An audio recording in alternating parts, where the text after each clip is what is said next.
हरे कृष्णा दोस्तों। माघ मास महात्म्य अध्याय 6।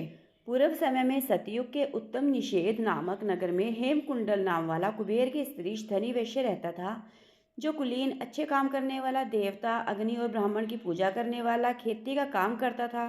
वह गौ, घोड़े, भैंस आदि का पालन करता था। दूध, दही, छाछ, गोबर, घास, गुड़, चीनी आदि अनेक वस्तुएं बेचा करता था, जिससे उसने बहुत सा धन इकट्ठा कर लिया था।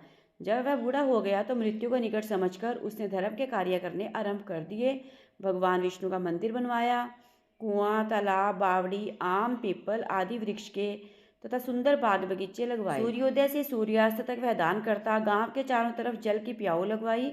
उसने सारे जन्म भर जितने भी पाप किए थे उनका प्रायश्चित करता था। इस प्रकार उसके दो पुत्र उत्पन्न हुए, जिसका नाम उसने कुंडल और भी कुंडल रखा। जब दोनों लड़के युवावस्था के हुए तो हेमकुंडल वैश्य गृहस्थी का सब कार्य सौंपकर तपस्या के निमित्त वन में चला गया और वहां विष्णु की आराधना में शरीर को सुखाकर अंत में विष्णु लोक को प्राप्त हुआ। उसके दोनों पुत्र लक्ष्मी के मद को प्राप्त होकर बुरे कामों में लग गए। वेश्यागामी वीणा और बाजे लेकर वेश्याओं के साथ गाते फिरते थे।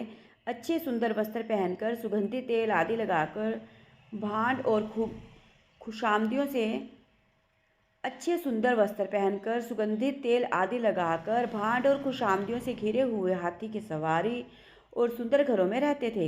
इस प्रकार ऊपर बोए बीज के सदृश वह अपने धन को बुरे कामों में नष्ट करते थे। कभी किसी सत्पात्र को दान नहीं करते थे, न ही कभी हवन, देवता व ब्रह्मा जी की सेवा तथा विष्णु का पूजन ही करते थे। थोड़े ही दिनों में उनका सब धन नष्ट हो गया और वह दरिद्रता को प्राप्त होकर अत्यंत दुखी हो गए। भाई जन, सेवक, उपजीवी सब इनको छोड़कर चले गए। तब इन्होंने चोरी आदि करना आरंभ कर दिया और राजा के भय से नगर को छोड़कर डाकुओं के साथ वन में रहने लगे। वहां अपने तीक्ष्ण बाणों से वन के पक्षी, हिरण आदि पशु तथा हिंसक जीवों को मारकर खाने लगे। एक समय इनमें से एक पर्वत पर गाय जिसको सिंह को मारकर खा गया और दूसरा वन को गया, जो काले सर्प के डसने से मर गया।